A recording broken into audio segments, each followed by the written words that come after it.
Welcome friends. आशा करता हूँ आप सब अच्छे होंगे। तो आज की क्लास में हम लोग कुड को समझेंगे। कुड एक मॉडल ऑक्सिलरी वर्ब है। इससे पहले हमने कैन पढ़ाया था और आज की क्लास में हम लोग कुड को समझेंगे। चलिए स्टार्ट करते हैं कि कुड क्या है। तो देखिए, कुड का प्रयोग ऐसे तो अलग अलग स्थिति में किया जाता है। हम ये नहीं कह सकते कुड का प्रयोग स्पेशली इसी ही प्रकार के सेंस में यूज किया जाता है। कुड का अलग अलग सेंस है, अलग अलग सेंस में यूज किया जाता है। चलिए उसमें से पहला सेंस समझते हैं। सबसे पहला हम कुड का इस्तेमाल कब करेंगे, तो पास्ट की, हमने कहा पास्ट के पास्ट की एबिलिटी, पास्ट की एबिलिटी, पावर या फिर कैपेसिटी। तो कुल मिला के यही हुआ, जो चीजें प्रेजेंट में था वो अब पास्ट में हो गया। तो पास्ट की एबिलिटी, पावर और कैपेसिटी को दिखाने के लिए हम लोग कुड का इस्तेमाल करेंगे। और इस कंडीशन में क्या हो सकता है, इसका सेंस सकता था, सकती थी, सकते थे। यानी हमने यहाँ पे कहा सकता था, मैं कोई काम कर सकता था, या फिर वह कोई काम कर सकती थी, या फिर वे लोग कोई काम कर सकते थे। तो सकते थे, सकते थे, तो कोई काम कर सकता था या फिर कोई काम कर सकती थी या कर सकते थे। तो यहाँ पे कोई काम कर पाया, वह कोई काम कर पाई, तो इस प्रकार से भी सेंस आता है। पर अगर इस तरह से देखा जाए तो सकता था, सकती थी, सकते थे। यानी आप अपने अंदर की कोई एबिलिटी, कोई पावर या कैपेसिटी ये बताना चाहते हैं कि आपका ये पावर पास्ट में था, तो फिर आप कुड का यूज कर सकते हैं। तो इस कंडीशन में स्ट्रक्चर क्या होगा, आपका स्ट्रक्चर हो जाएगा सबसे पहले सब्जेक्ट, सब्जेक्ट के बाद से आप कुड का यूज करेंगे और इसके बाद से वर्ब की फर्स्ट फॉर्म और फिर आप अदर वर्ड का प्रयोग करेंगे। चलो देखते हैं। हमने कहा कि वह इंग्लिश में देख लेते हैं। when he was young, when he was young, जब वह नौजवान था, जब वह नौजवान था, he could climb, he could climb up the tree, he could climb up the tree, वह पेड़ पर चढ़ सकता था। तो कुल मिला के यहाँ पे आपको समझाना, यहाँ पे कुड को है तो he could climb up the tree, वह पेड़ पर चढ़ सकता था। तो ये पास्ट की एबिलिटी को दिखा रहा है कि पास्ट में आप एबल थे चढ़ने के लिए, कहा पेड़ पर। तो एक कंडीशन में रखा गया है ताकि ये चीजें समझ में आए। ये व्हेन ही वाज यंग, जब आप नौजवान थे, he could climb up the tree, आप पेड़ पर चढ़ सकते थे। वैसे और हो सकता है when she was young, जब वह नौजवान थी, she could swim, in the river, वह नदी में तैर सकती थी। she could swim in the river, वह नदी में क्या कर सकती थी, तैर सकती थी। देखिए यहाँ पे वहां पे क्या हो रहा है, he could climb up the tree, वह पेड़ पर चढ़ सकता था के सेंस में कुड का इस्तेमाल किया गया। और यहाँ पे वह नदी में तैर सकती थी, यहाँ पे कुड का इस्तेमाल किया गया है। तो कुड का प्रयोग बेसिकली आपके पास्ट के एबिलिटी, पावर, कैपेसिटी को दिखाने के लिए किया जाता है। और इस कंडीशन में आप सब्जेक्ट के साथ वाज वेयर का इस्तेमाल कर सकते हैं। सब्जेक्ट प्लस बी की फॉर्म में पास्ट में क्या होता है, वाज और वेयर, और इसके बाद से हम यहाँ पे एबल टू लगा सकते हैं और एबल टू के बाद वर्ब की फर्स्ट फॉर्म और फिर अदर वर्ड। तो जिस प्रकार हमने कैन वाले वीडियो में बताया था कि कैन के साथ जिस प्रकार से कैन का यूज किया जाता है, उस प्रकार आप सब्जेक्ट के साथ is, am, are plus able to का यूज कर सकते हैं। ठीक उसी प्रकार से यहाँ पे पास्ट की एबिलिटी, पावर को दिखाया जा रहा है। तो इस कंडीशन में आप वाज, वेयर के साथ एबल टू का प्रयोग कर सकते हैं। तो इसका इस सेंटेंस को ऐसे भी लिखा जा सकता है कि when he was young he was able to climb up the tree, वह पेड़ पर चढ़ने में समर्थ था जब वह नौजवान था। व्हेन शी वाज यंग, जब वह नौजवान थी, तो she could swim in the river, तो यहाँ पे कर सकते हैं she was able to swim in the river, वह नदी में तैरने में सक्षम थी। ठीक है, तो सबसे पहला यूज कैन कुड का पास्ट की एबिलिटी पावर को दिखाने के लिए आप समझते हैं। दूसरा यूज क्या है, देखिए कुड का प्रयोग जो है, ने कहा कि कुड का प्रयोग कैन के पास्ट के रूप में, कैन के पास्ट के रूप में केवल इनडायरेक्ट स्पीच में होता है। कब होता है? Indirect speech. आप सबको मालूम होगा इनडायरेक्ट स्पीच क्या होता है। जब हम नरेशन पढ़ते हैं तो उसमें एक डायरेक्ट स्पीच होता है, प्रत्यक्ष कथन, और एक होता है अप्रत्यक्ष कथन जिसको इनडायरेक्ट स्पीच कहते हैं। तो उस इनडायरेक्ट स्पीच में होता है। तो अक्सर बहुत से लोगों को यही लगता है कि जो कुड है वो कैन का पास्ट है, सिर्फ इतना ही जानकारी रखते हैं कि कुड क्या है, कैन का पास्ट। यदि कैन को वो प्रेजेंट मानते हैं और कुड को बोलते हैं कि ये कैन का पास्ट फॉर्म है। इसी प्रकार से विल का पास्ट वुड मानते हैं, मे का पास्ट माइट मानते हैं। ये किस कंडीशन में? ये केवल जब हम डायरेक्ट स्पीच से इनडायरेक्ट स्पीच बनाते हैं, सिर्फ उसी कंडीशन में हम कैन के पास्ट के रूप में कुड का इस्तेमाल करते हैं। जैसे समझिए, अगर हमने कहा कि उसने कहा, उसने कहा कि वह यहाँ आ सकता है, वह यहाँ आ सकता है। देखिए, आप इसको जिस हिसाब से समझेंगे ये उसी हिसाब से ट्रीट होगा। यानी कि ये जो भी मॉडल्स है ये दरअसल मूड को दिखाते हैं, ये हम अपने सेंस के मुताबिक यूज करेंगे। यहाँ पे आप मे माइट का भी यूज कर सकते हैं, कैन कुड का भी इस्तेमाल हो सकता है। तो चलिए समझते हैं, वह यहाँ आ सकता है। अगर सेंटेंस केवल इतना होता, वह यहाँ आ सकता है, तो ही कैन कम हियर, वह यहाँ आ सकता है। लेकिन दरअसल ये जो सेंटेंस लिखा गया है ये इनडायरेक्ट स्पीच में लिखा गया है। आप देखिए ये कैसे मान ले कि इनडायरेक्ट स्पीच में लिखा गया है, क्योंकि ये किसी का कथन है। भाई वह यहाँ आ सकता है, ये मैं नहीं कह रहा हूं, बल्कि ये उसने कहा है, ये चीजें बीत चुका है। तो ये क्या हुआ, ये डबल क्लॉज में लिखा गया है। उसने कहा कि वह यहाँ आ सकता है। तो कोई भी सेंटेंस यदि डबल क्लॉज में है और एक सेंटेंस यदि पास्ट में है तो सॉरी, एक क्लॉज यदि पास्ट में है तो दूसरे क्लॉज को भी पास्ट ही होना पड़ेगा। तो यहाँ पे हम कैन का यूज कर सकते थे यदि ये हमारा सेंटेंस सिर्फ इतना होता, वह यहाँ आ सकता है। लेकिन इस सेंटेंस में तो कुछ और भी है। उसने कहा कि ये हम लोग का किस स्पीच का है? इनडायरेक्ट स्पीच का है। तो इनडायरेक्ट स्पीच में इसको कैसे बनाएंगे? उसने कहा, ही सैड, उसने कहा, और की के लिए हम दैट यूज कर सकते हैं। ही सैड, उसने कहा, दैट मतलब की। क्या लिखेंगे आगे? He could. अब यहाँ पे कैन का यूज नहीं होगा, आ सकता है। तो यहाँ पे उसने कहा कि वह यहाँ आ सकता था, ये ऐसे भी बोला जा सकता था, आ सकता है ऐसे बोला गया है, कोई दिक्कत नहीं। ही कुड कम हियर, वह यहाँ आ सकता है। अब यहाँ पे जो कुड का इस्तेमाल किया गया है ना, वो दरअसल कैन का पास्ट मानकर यहाँ पे कुड लगाया गया है।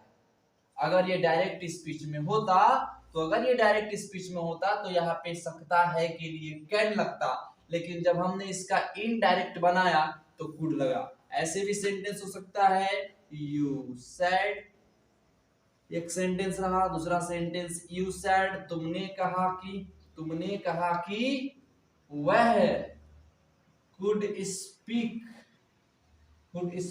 पंजाबी, वह पंजाबी बोल सकती है, वह पंजाबी बोल सकती थी। तुमने कहा कि वह पंजाबी बोल सकती है, चीजें बीत चुका है। जब बीत चुका है, एक क्लाउज पास्ट में है तो दूसरे क्लाउज को भी पास्ट होना होगा, इसलिए हमने कैन का पास्ट यहाँ पे क्या यूज किया गया है, या कुड का यूज किया गया है। तो कैन के पास्ट के रूप में कुड का यूज किया जाता है। और नेक्स्ट देखते हैं इसका क्या यूज होता है। तो पहला यूज पास्ट की एबिलिटी पावर दिखाने के लिए, दूसरा यूज कुड को यदि हम कैन के पास्ट के रूप में देखते हैं तो ये केवल इनडायरेक्ट स्पीच में होता है। चलिए हम अब नेक्स्ट स्लाइड में इसको देखते हैं आखिर कुड का तीसरा यूज क्या है। आइए समझते हैं। हमने कहा कुड का तीसरा यूज, देखिए हमने कहा देखिए कुड का प्रयोग पोलाइट रिक्वेस्ट, पोलाइट रिक्वेस्ट, जब हम किसी से विनम्र विनती करते हैं, यानी हमने कहा नम्र विनती, विनम्रता पूर्वक किसी से कुछ प्रार्थना करते हैं, तो पोलाइट रिक्वेस्ट करने के लिए, पोलाइट रिक्वेस्ट करने में कुड का प्रयोग कब यूज किया जाता है, कब किया जाता है प्रयोग कुड का, पोलाइट रिक्वेस्ट करने में। यदि हम अपने सामने वाले से या फिर किसी भी व्यक्ति से हम पोलाइट रिक्वेस्ट कर रहे हैं, विनम्र प्रार्थना कर रहे हैं, विनती कर रहे हैं, तो फिर हम लोग वहां पे कुड का यूज करते हैं। देखते हैं, जैसे हमने कहा कि could you lend me some money, could you lend me some money, क्या आप मुझे कुछ पैसे उधार दे सकते हैं। तो हमने बहुत ही विनम्रता से किसी के सामने रिक्वेस्ट किया है कि क्या आप मुझे कुछ पैसे उधार दे सकते हैं। इस कंडीशन में हमने क्या यूज किया है, कुड का प्रयोग किया है। और इसका स्ट्रक्चर क्या होगा ये भी देख लेते हैं। स्ट्रक्चर होगा पहले कुड, फिर सब्जेक्ट होगा, फिर वर्ब की फर्स्ट फॉर्म आएगी और फिर आप अदर वर्ड का प्रयोग करेंगे। पोलाइट रिक्वेस्ट करते समय कुड का प्रयोग पहले किया जाता है, इसका मतलब सेंटेंस क्या हो गया, इंटरोगेटिव हो गया। जैसे हमने कहा could I use your pen, क्या मैं आपका कलम इस्तेमाल कर सकता हूं। Could I use your pen, बड़े ही विनम्रता से किसी से हमने रिक्वेस्ट किया, could I use your pen, could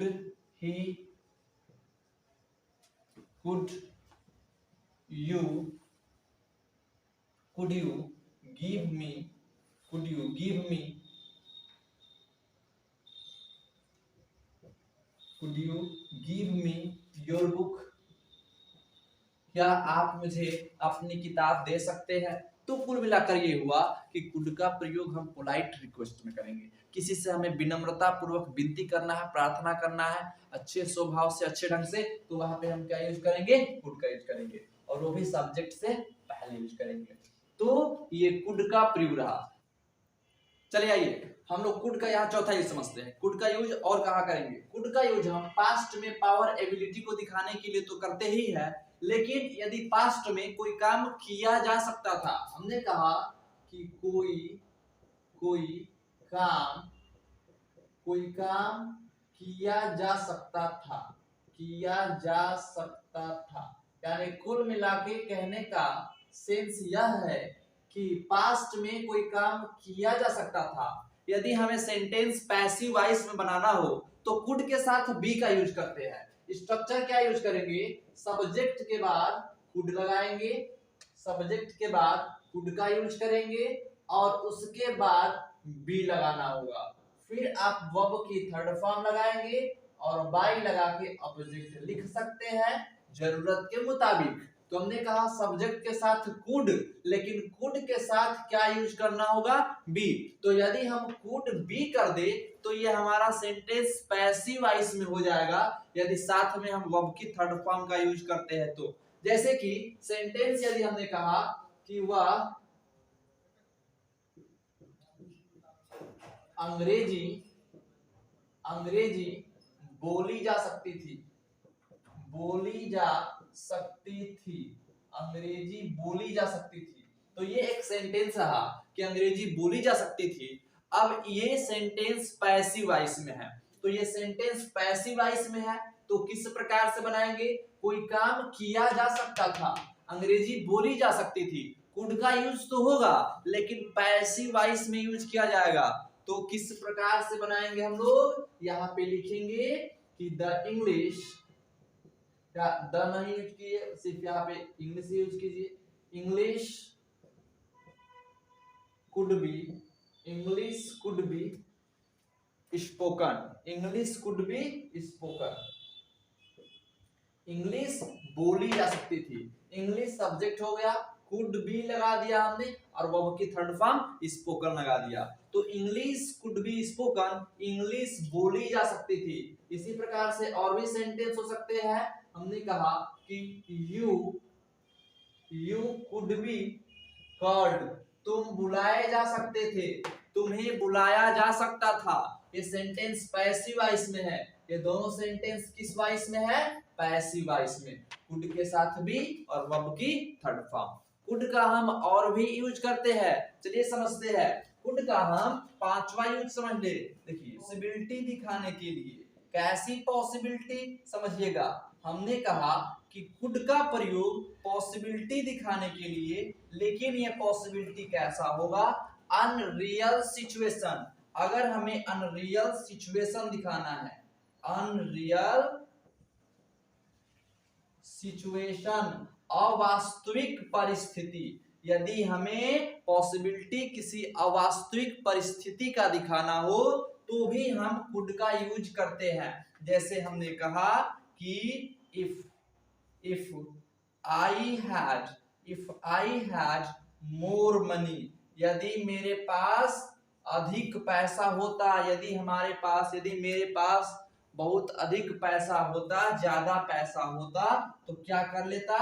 I could buy a new motorcycle. हमने कहा कि मैं एक क्या खरीद लेता? न्यू मोटरसाइकिल, नया मोटरसाइकिल खरीद लेता। तो if I had more money, यदि मेरे पास अधिक पैसा होता तो मैं एक नई मोटरसाइकिल खरीद लेता। यदि प्रेजेंट में कोई ऐसा अनरियल सिचुएशन जिसके होने की पॉसिबिलिटी था, तो इस कंडीशन में भी हम कुड का यूज करेंगे। अब इस कुड का यूज का एक सिचुएशन है, वो अनरियल सिचुएशन, अवास्तविक परिस्थिति क्या है कि अभी प्रेजेंट में मेरे पास अधिक पैसा होता तो मैं एक मोटरसाइकिल खरीद लेता। इस कंडीशन में भी कुड का यूज किया गया है। एक और एग्जांपल देख लेते हैं। जैसे सेंटेंस हो गया if I were a bird, यदि मैं एक पक्षी होता। if I were a bird, यदि मैं एक पक्षी होता तो I could fly to mount, तो मैं पर्वतों पर उड़कर चला जाता। If I were a bird, यदि मैं एक पक्षी होता। अभी प्रेजेंट की बातें किया जा रहा है, एक ऐसा सिचुएशन जो वास्तविक नहीं हो सकता, उसकी पॉसिबिलिटी दिखाया जा रहा है। वहां पे संभावना व्यक्त किया जा रहा है कि प्रेजेंट के टाइम में यदि मैं ऐसा होता तो ऐसा कर लेता। इस कंडीशन में भी हम कुड का यूज करेंगे। यदि मैं एक पक्षी होता, if I were a bird I could fly to mount, मैं उड़कर कहां चला जाता? माउंट, पर्वतों पर चला जाता। तो यहाँ भी कुड का यूज किया गया है। तो हमने 5 यूज देखा कुड का, कि कुड का अलग अलग तरीके से कहां यूज किया जाता है। एक बार मैं रिवाइजन कर देता हूं। देखिए, कुड का सबसे पहला यूज हम कब करते हैं? कुड का प्रयोग हम पास्ट की पावर, एबिलिटी, कैपेसिटी दिखाने के लिए करते हैं। दूसरा यूज हमने क्या पढ़ा? कैन का पास्ट कुड, कैन का पास्ट कुड। अगर हम ऐसा सोच रहे हैं तो ये केवल इनडायरेक्ट स्पीच में होता है। हालांकि कुड का अपना अलग प्रयोग होता है जो कि प्रेजेंट में यूज किया जाता है। लेकिन कुछ लोग सोचते हैं कि कुड जो है कैन का पास्ट है, तो ये केवल उसी सिचुएशन में होगा जब कैन का पास्ट कुड हुआ है तो ये सिर्फ इनडायरेक्ट स्पीच में हुआ है। तीसरा हमने क्या पढ़ा यूज कुड का, तो कुड का प्रयोग हम पोलाइट रिक्वेस्ट में करते हैं। यदि हम किसी से पोलाइट परमिशन मांग रहे हैं, यदि किसी से हम लोग विनम्रता पूर्वक निवेदन कर रहे हैं तो भी कुड का यूज करते हैं। चौथा यूज हमने पढ़ा कि कुड के साथ बी का यूज कर रहे हैं, तो कुड के साथ बी और वर्ब की थर्ड फॉर्म लगा दिए, तो ये फिर क्या हुआ, ये हमारा पैसिव वॉइस का सेंटेंस हो गया। और पॉसिबिलिटी किस प्रकार की, अनरियल सिचुएशन, प्रेजेंट में कोई अनरियल सिचुएशन की पॉसिबिलिटी अगर दिखाना हो तो भी हम कुड का यूज करते हैं। तो आशा है आप सबको कुड का यूज, प्रॉपर यूज आपको समझ में आ गया होगा। तो अब हम नेक्स्ट वीडियो में मे का यूज पढ़ेंगे। तो तब तक के लिए आप सबका धन्यवाद।